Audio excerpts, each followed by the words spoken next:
Welcome to the Boss Money Show. I remain your host, CEOVIP, and today we'll be talking about books. Books. Are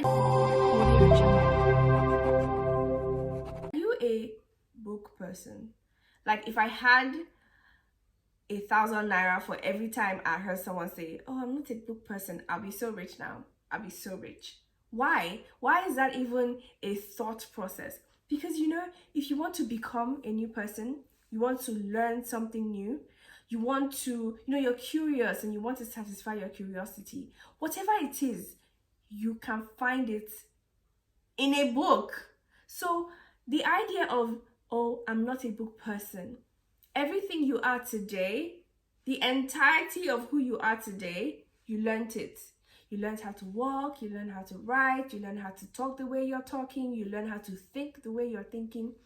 That means you can unlearn all of that trash and then learn something new. And what better way than to find it in a book? That's somebody's experience. 20 years, 30 years, packed in pieces of paper for you to understand the process and for you to take the strategies, understand the principles behind those strategies, understand the mindset, what made this person take this action and what was the frame of mind at this stage. And you can see those principles, attach those principles to your principles, your values, and then take corresponding action. So I've always read books since I can remember, but I started with romance novels. I used to read Bills and Bones every single day because they were so tiny. So I would go through one a day. Sometimes I'll read two a day, and I was lost in my own world. After a while, I got tired because it was the same story. Boy meets girl, they are angry, then something will not happen and bring them together, then they fall in love, and happy ever after, all of that. I got tired of it. So I started exploring thriller, adventure, and it opened up a whole new world of books for me because it changed the way I was thinking. Before it was just romance, cliche, and life is not like that. Like, I'm married, and I can assure you, my marriage is not meals and booze. So the book that I would say changed everything for me. I met my mentor, and at the end of the class, outside the class, there are books there for sale for you to read. I bought 6. I was that curious, coming from the mindset of self-development is for losers. Yes, at some point I used to think self-development was for you losers because I'm thinking, it's life. We are living it. What else is there? It's not just to wake up and go back to sleep and do all over again. I didn't realize that there were laws. The way you have local government laws, and you have state laws, and you have federal laws, and you have laws in the university, and you have laws at home. There are higher laws, higher spiritual universal laws, such that when you're in Nigeria, it's the same. When you're in the US, it's the same. When you're in New Zealand, it's the same. No matter where you are in the world, not just the world, the universe, the laws apply at all the different levels to different degrees, right? So this book opened up everything for me. And ask anybody in the self-development industry, and they have all read this book. It's called Think and Grow Rich. So what got me started on Think and Grow Rich? When I was in law school, I was going through this app. It had free books, and I saw The Secret. And I'm like, why would you name a book The Secret? Like, obviously now I want to know what The Secret is, and I can't not read the book. I have to read the book to find out what it is, and I was mind blown. I'm thinking to myself, why did they not teach me this in school? This is it right here. This is the key. This is everything, right? And basically what that book was saying was that there is an invisible realm. It sounds like church, but I would say that it's easily attainable. It makes more sense to me in the sense that I can easily apply it, follow it, get results and teach somebody else. Hello, here we are. I'm telling you about it, right? So there is an energy that connects everything, that connects all of us. And it's like electricity. Electricity is a form of energy. Electricity powers all our devices, and we can use it to power things. It's what powers things. It's what brings things to life. So the same way your phone, you can dial a number and somebody in another part of the world picks up immediately, and you can have a conversation, you can have an exchange. It's the same way our body is set up as a device. We know that we are spirit occupying this vessel. Yes, so the vessel has powers, the vessel has abilities, powered by the spirit, our minds, who we are, the essence, right? That one that you cannot touch, that is us. So when we are tuned in, tapped in, and turned on to this frequency, then we are able to attract to ourselves the things that we want. It will manifest in different ways beyond our imagination. Our minds cannot conceive the infinite possibilities in which the things that we desire can manifest in the physical reality, because that's just how abundant the universe is, and that's just how abundant we are. I learned this from a book. This is not something that you find in the clubs, or you know, it's just comfortably talking about it in the church or in the bar or at the cafe. You find it in a book. That's what books do. So this energy, when we are able to tap into it, when we're able to tap into that frequency and continuously remain on that frequency, we attract those things that we want. We use it to build ourselves, and then we're able to transmute that and transfer it to other people. So it becomes a continuous exchange of energy. Energy can neither be created nor destroyed, but it changes form, it shape shifts, right? And that's why knowledge is power. That's what you get when you read a book, because it takes you through an experience. The mind partakes in a very real way, in a very physical way, the contents of the book, because the author is able to make us see what she's seeing, hear what she heard, feel what she felt. And it's that feeling that creates the vibration, and it's that vibration that attracts to us the contents of our thoughts, you see.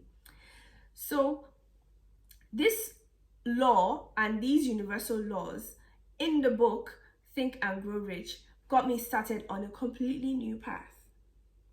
Got me started on other books that teach these principles from different perspectives, you see, because when you can tap and learn from different people who are in that same space, it energizes your body in a way that you're able to move and do the things that you need to do to get results. You see, because it's not as if we don't know what to do. Most times, all the time, I would say, we know what to do. We know exactly what to do. We know where to find the answers, but nothing works until you make it work, boo. You have to do the work. You have to, you gotta, you have to move your body to actually experience the physical results of the ideas in your head. It's not enough to have a great idea.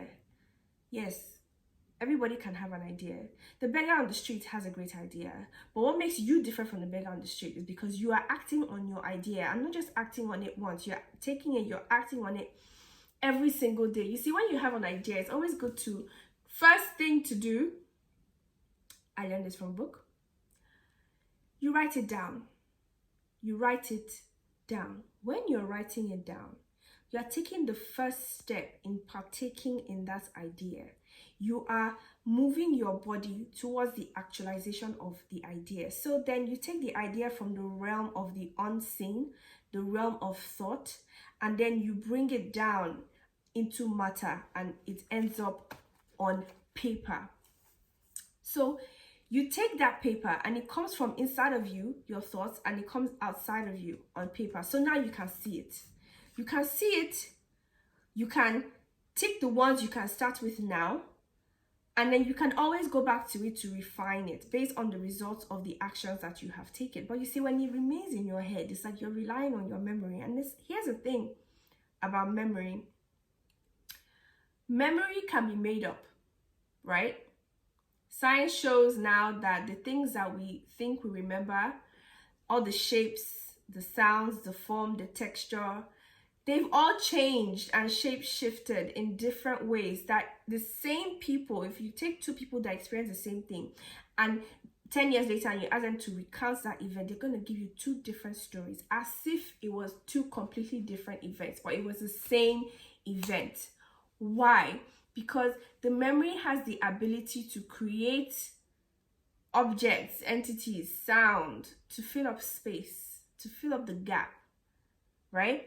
So we cannot rely on our memory. Say, oh, I have it in my head. You gotta remove it from your head and put it on paper. And when you put it on paper, it makes it credible. That means anybody can see it and run with it. The Bible does say that he who has a vision, you take it, you sit down, write it down, so that he who has it can run with it. That is you transferring, creating and transferring generational wealth. So you take that vibration of thought and you put it on paper. Let there be light, boom, there was light. So you've taken that and now you can see it.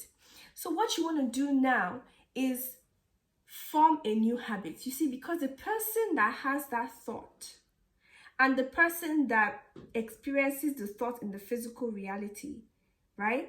They're two different people. Because now your mind has gone through that experience, but your body will catch up. Your body catches up twice. When you have the thoughts and the thought triggers an emotion, your body is reacting. The emotion is your body reacting to a thought. So your body has acted on it once. That's one time. Your body will react to it again when you start to take the habit and do those things every single day, as if you are living that dream, that vision, that idea, as if you're living it now. That's you forming a new habit consistently. Yes, it'll be uncomfortable because you've not done it before. It's new. It could be strange. It could be scary. It could be exciting. Excitement and fear. They're on the same plane, right? It's the same thing. They're just on the opposite end of the pole because it's the same vibration. So what you want to do is, if you're feeling afraid, take that fear and redefine it. You want to name it to tame it. Okay, you're afraid. What are you afraid of? Why are you afraid? What step can you take now? Very simple, very easy, towards conquering that fear. You have the answers because you are truth and you are light and you know what to do. I can tell you what to do. I can only show you a pathway and it's up to you to take that pathway. Yes? So when we begin to create the new habits transform us into a new person. And then that new person begins to experience new people, places, things, ideas. And then the cycle continues again, because now you're a new person. You're going to think a new thought. You're going to dream bigger. You're going to visualize even more in a more expanded way. And because you've done it before, guess what? You are going to do it again on a higher degree, on a higher level. You see, because life is in levels. And the same thing that happens on level 1 is the same thing that happens on level 10. It's just that the intensity is higher. The frequency is higher, right? The energy is hotter. But because you've been doing it consistently, your body has built that armor, that muscle. You have trained your mind and trained your muscle. You have trained yourself to be able to recognize the pattern and recognize that, oh, this is what's happening. Oh, it's good. I've done it before. Been there, done that. And so you start to experience new results. And you start to experience life on a more fuller scale, and life becomes more pleasurable, more enjoyable, because you are following the law. You have aligned yourself with the laws of the universe, with the laws of nature. Look around you in nature. Nature does not struggle. We have plants all around the house here, and they're so pretty. I don't feel any struggle vibes from my plants. No. You plant it in the right soil, water, nourishment, and it just grows, you know. It just grows. effortlessly, seamlessly, beautifully. And that is how we have been wired. That is our spirit DNA. That is what is in us. It's just that we haven't learned this truth of who we are. And so it's up to us to take our desires and feel the vibration of those desires. How does it make you feel? Does it make you feel good? Then follow it. Do the next thing that feels good and the next thing that feels good. So to help with that process, information is power when you use it. When you use it. So it's not enough to have an idea and have a dream and not ask questions. How can I do this? You want something, it's yours to have. In fact, it already belongs to you because God is omniscient. He's everywhere and anywhere at the same time, and everything that will exists right now, and we can tap into that. But we have to move in that direction, and that is the law of vibration. Everything moves, nothing stays still, everything is always moving. In the spirit realm, the vibration and the motion is so fast, it happens like that. But to now experience it in the physical reality, you have to draw it down. You have to attract it to yourself. That's the law of attraction, you see. You have to attract that to yourself. So the thought is electric and the emotions are magnetic. That's why you have to feel it. You have to feel the vibes. And we know that there are vibes. You've got good vibes and bad vibes. Not that they're bad, they're just not, when you say it's bad, it's just not aligned with where you are right now. And sometimes it could be uncomfortable vibes. Now that feeling of being uncomfortable, check it. Is it demanding you to rise up? Or is it demanding you to step aside? Move to another space. Remove yourself from there. So check it. Every time we encounter a thought, encounter an emotion, there's always two sides. It's not good or bad. It's just two sides. You pick the sides the side that best suits your cause. So books will give you an outline.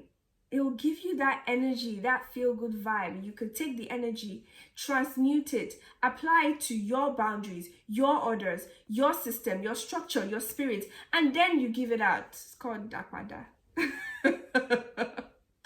And when you're doing that, when you're giving it back out, that's you planting your seed. And guess what? The word of God will not go out and return void. So whenever you plant your seed, it will always come back thousandfold, over and over and over again like that. And life becomes simple. Not easy,